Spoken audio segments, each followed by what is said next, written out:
Greetings Mzansi Jazz Awards 2026.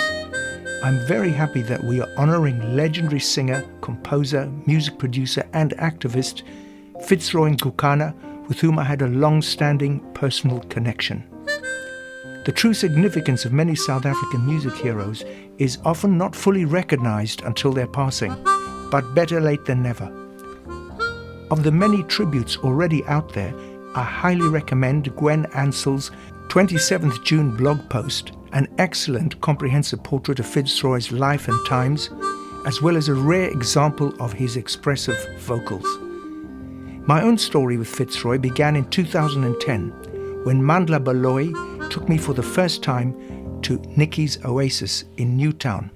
Upon entering, my ear was caught by the specialist choice of lesser-known South African jazz tracks spun by a Falstaffian-figured DJ.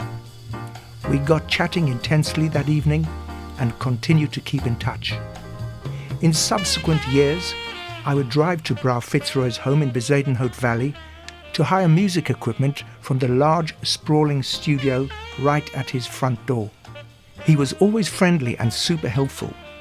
I would linger to hear him recount gripping anecdotes and observations on historical and contemporary issues, personalities in music, politics, and South African cultural life.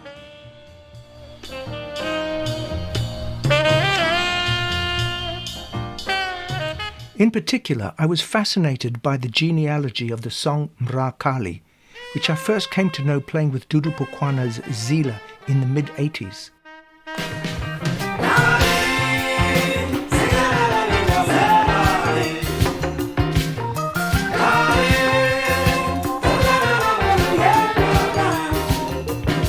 Dudu's version is sung by Penisive Saul on the album Zila 86, but the original was composed by Fitzroy's father, Christopher Mra Ngcukana.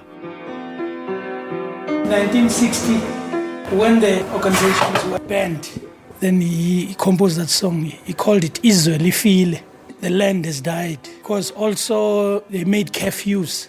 So the musicians, they used to play from 8 until 4 a.m. Now, because there's this curfew, the land has died, Izwe Lifile. But Chris McGregor said, hey, it will be banned, this song, so we'll just call it Mra. And then Dudu, when they at the Orlando Castle Lager Big Band Festival,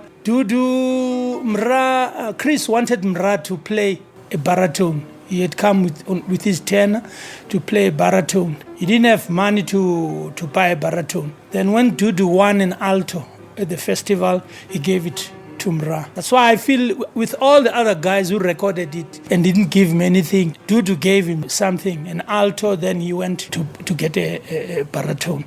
He gave them a tenor saxophone and the alto. That's how it happened.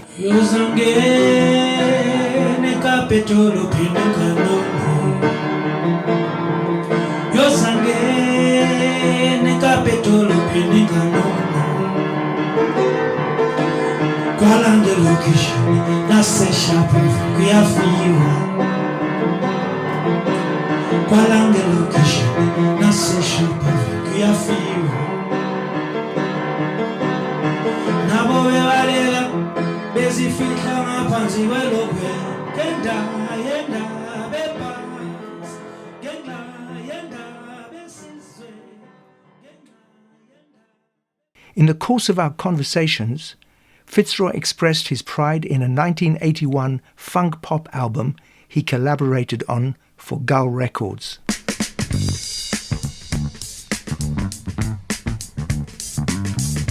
Entitled Be There by the band Night Cruiser, it is top-grade disco funk and features the flute of legendary penny whistle player Robert Sitole.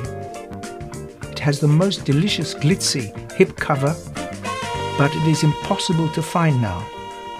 However, there are 3 tracks on YouTube, and you can hear Fitzroy's vocals in fine form on Ingolovane.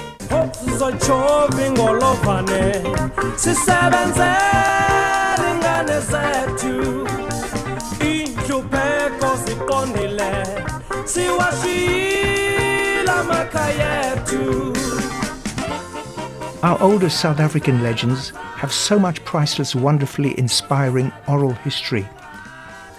In honouring the under-recognised legends like Fitzroy Ngcukana, Mzansi Jazz Awards is making a vital contribution to the available South African jazz legacy resource everyone can explore.